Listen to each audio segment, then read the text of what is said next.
95 my FM पर world Health day special आरोग्यम सदा सर्वदा. माय एफएम ची मी आहे आरजे श्रद्धा. शो सुरू आहे सलाम सोलापूर. वर्ल्ड हेल्थ डे येतोय 7 एप्रिलला आणि त्यानिमित्त माय एफएम वरून आपण आरोग्यम सदा सर्वदा मध्ये वेगवेगळ्या मेडिकल पर्सनॅलिटीजना, मेडिकल एक्सपर्ट्सना ऐकतोय. स्पेशली यावर्षीची थीम आहे my health is my right, जी सगळ्यांनाच खरं ऍप्लिकेबल आहे, पण घरातल्या महिलेला ती खूप जास्त ऍप्लिकेबल आहे, कारण त्या सगळ्यांकडे लक्ष देतात, सगळ्यांच्या आरोग्याची काळजी घेतात, पण स्वतःकडे कुठेतरी काही ना काही कारणांनी त्यांचं दुर्लक्ष होतं. सो ते त्यांनी करू नये म्हणून सगळ्या सोलापुरातल्या all beautiful ladies out there, तुमच्या सगळ्यांसाठीच हे वेगवेगळ्या मेडिकल पर्सनॅलिटीज बरोबर आपण कॉन्व्हर्सेशन करतोय. आणि सगळ्यात महत्त्वाचं म्हणजे की मिडल एजमध्ये जेव्हा आपण येतो तेव्हा कुठले ना कुठले तरी फिजिकल पेन आपल्याला होत असतात. काही नसलं तरी दिवसभराच्या कटकटीत आपलं डोकं पण बऱ्याच वेळा दुखतं, कंबर दुखी असते, गुडघे दुखी असते. यावेळी आपण काय करावं आणि कशामुळे हे त्रास होतात हे आज आपण जाणून घेऊयात. माझ्यासोबत आहेत सोलापुरातल्या व्हेरी वेल नोन डॉक्टर नेहा सिंग रोडा, ज्या healing hand physiotherapy services through त्यांच्या वेगवेगळ्या सर्व्हिसेस आणि सेवा सोलापूरकरांना देत आहेत. So first of all ma'am, आपलं खूप खूप स्वागत माय एफएमच्या स्टुडियोमध्ये. Very welcome. Thank you Shraddha. मेरा नाम डॉक्टर नेहा रोड़ा है. मैं एक फिजियोथेरेपिस्ट हूँ और मैंने सिर्फ फिजियोथेरेपी ही नहीं तो जो हीलिंग हैंड्स फिजियोथेरेपी सेंटर है वो लास्ट 13 ईयर्स से सोलापुर में मैं रन कर रही हूँ. और इसके through not only physiotherapy but हमने होलिस्टिक ट्रीटमेंट अप्रोच, जो भी इंटीग्रेटेड ट्रीटमेंट्स हैं उनको साथ लाने का प्रयत्न किया है. इंटरनेशनल लेवल के ट्रीटमेंट्स हैं और वो वैसे मैं कोर्सेज करके सोलापुर में वो ट्रीटमेंट फैसिलिटीज देने की कोशिश करती हूँ.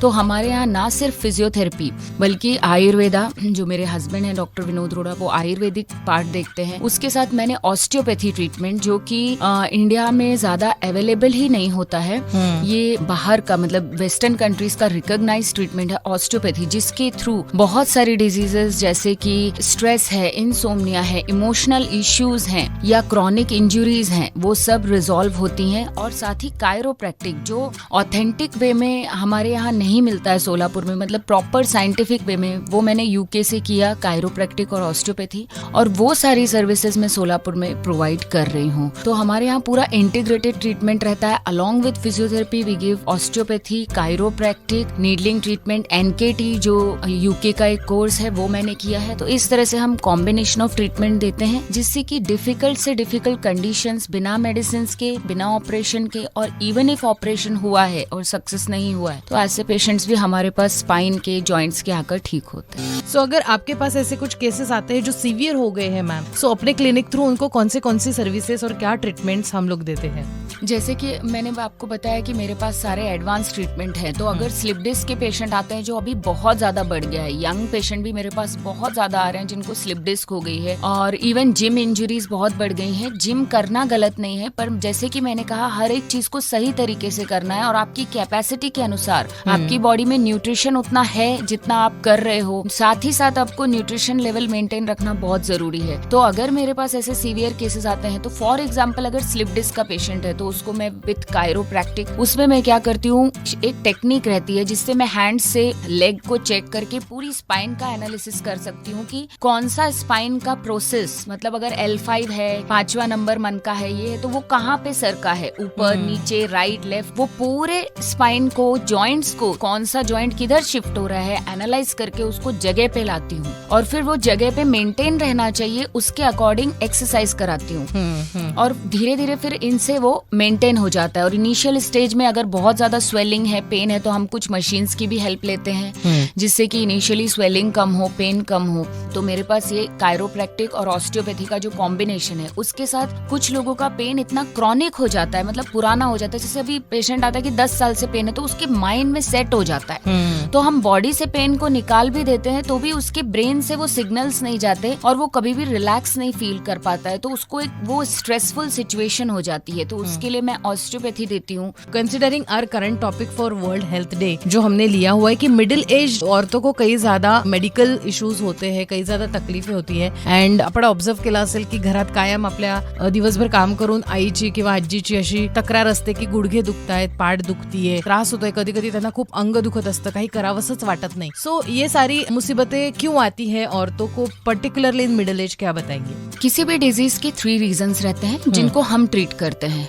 Physical, nutritional, emotional. Physical aspect में हम ये चेक करते हैं कि इनकी कोई बोन्स में इश्यूज हैं, जैसे कि बोन वीक हो गए हैं या उसमें गैप कम हुआ है या कोई नस दब रही है। तो ये सारे कारण बहुत ज्यादा मतलब न्यूट्रिशनल डेफिशिएंसी से भी हो सकता है। सही तरह से एक्सरसाइज ना करना, काम करने को ही लेडीज एक्सरसाइज समझते हैं, ये बहुत बड़ी गलत फहमी रहती है। गलत तरीके से काम करना, गलत तरीके से उठना बैठना, उससे भी प्रॉब्लम्स बहुत ज्यादा बढ़ती हैं। और मिडिल एज में धीरे धीरे कैल्शियम का लेवल फीमेल्स का कम होता जाता है हार्मोनल इम्बैलेंसेस की वजह से। जैसे जैसे एक लेडी मीनोपॉज की तरफ जाती है तो उनका कैल्शियम डिप्लीशन स्टार्ट होता है और ऑस्टियोपोरोसिस स्टार्ट होता है। और दूसरी चीज क्या है कि आजकल सनलाइट में एक्सपोजर नहीं हो रहा है, तो मिडिल एज क्या बहुत जल्दी भी ऑस्टियोपोरोसिस बोन्स में स्टार्ट हो रहा है और विटामिन डी कम हो रहा है। कंटिन्यूअस सिटिंग कंप्यूटर या मोबाइल पे या इवन किचन पे भी खड़े हैं तो लेडीज मुझे आके बोलते कि हम 4 घंटे खड़े रहते हैं। तो ये सही तरीका नहीं है काम करने का। आपको फ्रीक्वेंट ब्रेक्स लेने चाहिए, सनलाइट एक्सपोजर होना चाहिए, आहार बहुत अच्छा रखना चाहिए। ये सारे जब बहुत टाइम तक हम गलत आदतों को जीवन में लाते हैं तो धीरे धीरे फिर वो बॉडी पे इम्पैक्ट डालने लगती है।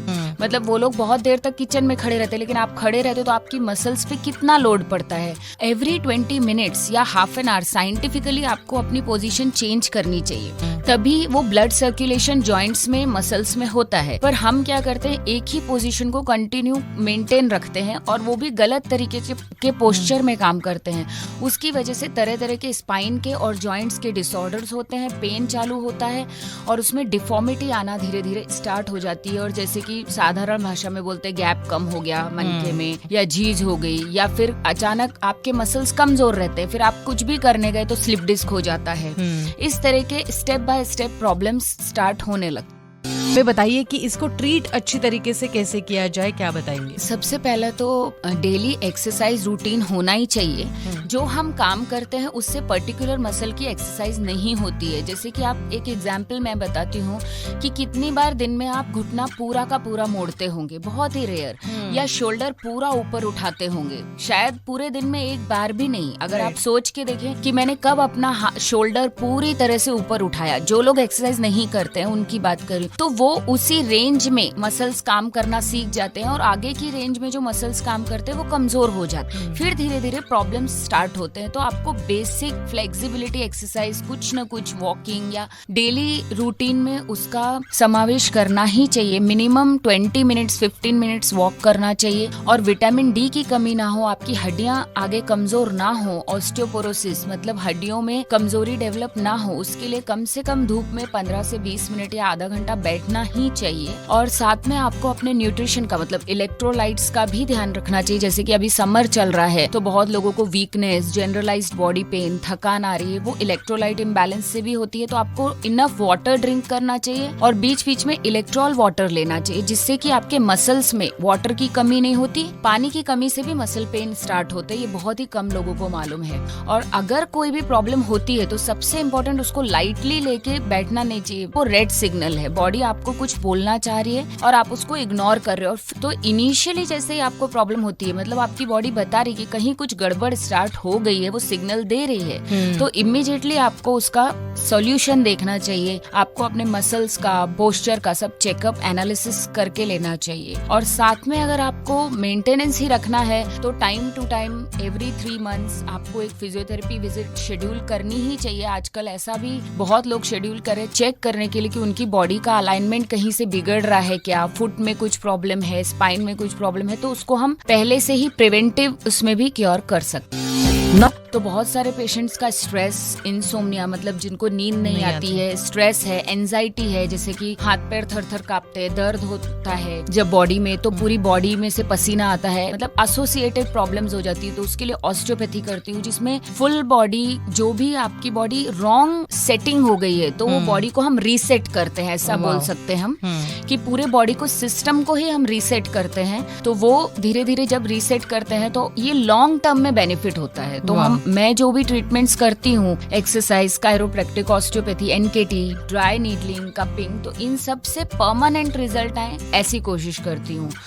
और कई सारे पेशेंट फिर बोलते हैं जैसे ट्रीटमेंट हो गया तो ठीक हो जाते हैं, फिर वो जैसे कि डायबिटीज का पेशेंट है तो वो हमेशा डॉक्टर के पास फॉलोअप के लिए जाता है, पर अभी भी लोगों में इतनी अवेयरनेस नहीं है कि फिजियोथेरेपी का अगर एक बार ट्रीटमेंट ले लिया तो वो फॉलोअप नहीं करते हैं। कभी कभी पेशेंट बोलते हैं कि मेरा ठीक हो गया था लेकिन 1 साल बाद वापस हुआ, तो दैट इज योर मिस्टेक। तो आपको बार बार उसको 1 मंथ में 3 मंथ्स में चेकअप कराते रहने चाहिए और रीअलाइन कराते रहना चाहिए, क्योंकि हम वापस अपने रॉन्ग लाइफस्टाइल में जाते हैं, रॉन्ग प्रैक्टिसेस फॉलो करते हैं, एक्सरसाइज बंद कर देते हैं वापस, तो चांसेस आर हाई कि कभी कभी आपको रिटर्न हो सकता है। तो उसके लिए मेंटेनेंस थेरेपी भी बहुत इंपॉर्टेंट रहती है।